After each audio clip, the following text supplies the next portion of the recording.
aja. Dari Garut. Kan tadi aku lagi nonton TikTok.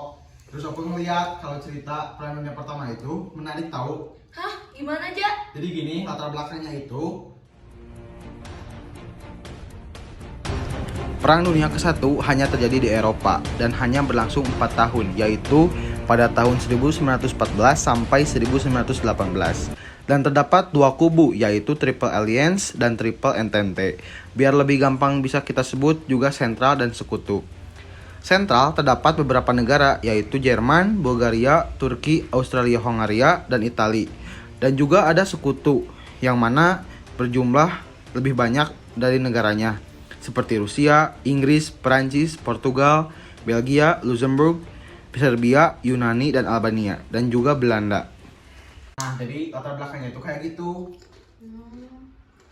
Tapi setahu yang aku baca di buku sejarah, ternyata sebuah musuhnya juga menarik loh. Oh ya?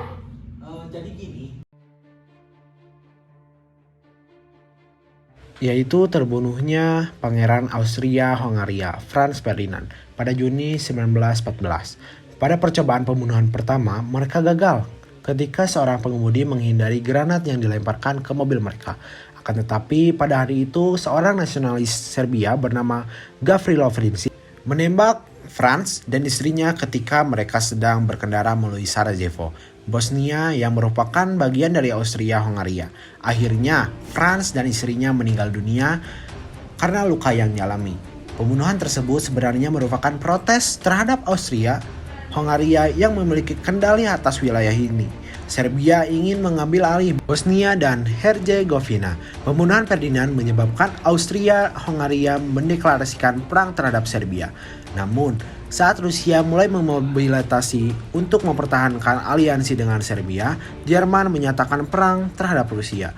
Hal inilah yang memulai perluasan perang untuk memasukkan semua yang terlibat dalam aliansi pertahanan bersama. Tapi ada sebabnya juga loh. Apa sebabnya? Jadi sebabnya itu yang pertama ada perebutan lahan. Beberapa aspeknya melibatkan yang pertama terjadi di wilayah Afrika. Pertempuran terjadi di wilayah-wilayah seperti Afrika Timur, Barat, dan Utara, di mana kekuatan kolonial bersaing untuk menguasai sumber daya dan mengamankan jalur perdagangan. Yang kedua terjadi di wilayah Asia Pasifik. Jepang yang merupakan anggota sekutu mengambil keuntungan dari perang untuk memperluas pengaruhnya di Asia, termasuk wilayah-wilayah bekas jajahan Jerman di Asia Tenggara. Yang ketiga terjadi di wilayah Oseania. Pertempuran laut terjadi di Pasifik, memengaruhi kepemilikan pulau-pulau dan jalur perdagangan strategis. Dan yang terakhir terjadi di wilayah Timur Tengah. Inggris dan Prancis berusaha untuk mempertahankan dan memperluas pengaruh mereka di wilayah ini, mengingat strategisnya posisi Timur Tengah sebagai jalur perdagangan dan sumber daya. Poin kedua yaitu persaingan industri. Selama Perang Dunia Pertama, negara-negara yang terlibat bersaing dalam meningkatkan produksi industri mereka untuk memenuhi kebutuhan perang. Pabrik-pabrik diperluas dan modernisasi dilakukan agar dapat menghasilkan senjata, amunisi, pesawat, dan peralatan militer lainnya dalam jumlah besar. Teknologi baru diperkenalkan untuk meningkatkan efisiensi produksi. Penggunaan mesin-mesin seperti mesin uap dan mesin listrik menjadi umum untuk menggantikan tenaga manusia dalam proses produksi. Perkembangan teknologi transportasi juga berperan, memungkinkan logistik perang yang lebih efisien.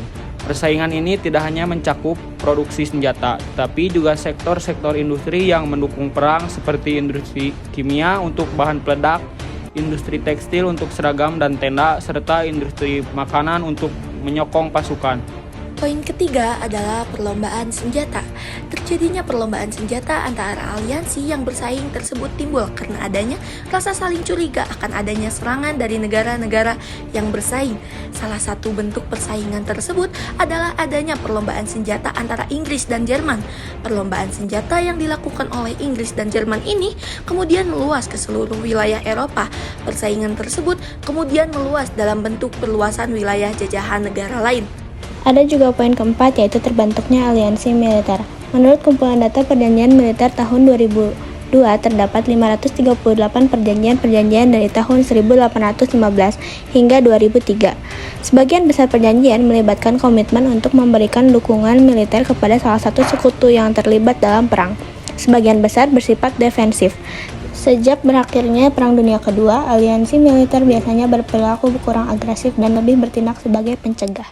Oh, jadi kesimpulannya, Jerman menyerah di perjanjian Versailles di tanggal 28 Juni tahun 1919, tetapi Jerman melakukan politik revenge atau balas dendam dikarenakan Jerman merasa dirugikan dalam bidang militer dan reparasi ekonomi yang membuat warga Jerman ingin balas dendam, dan hal itu menjadi cikal bakal Perang Dunia Kedua.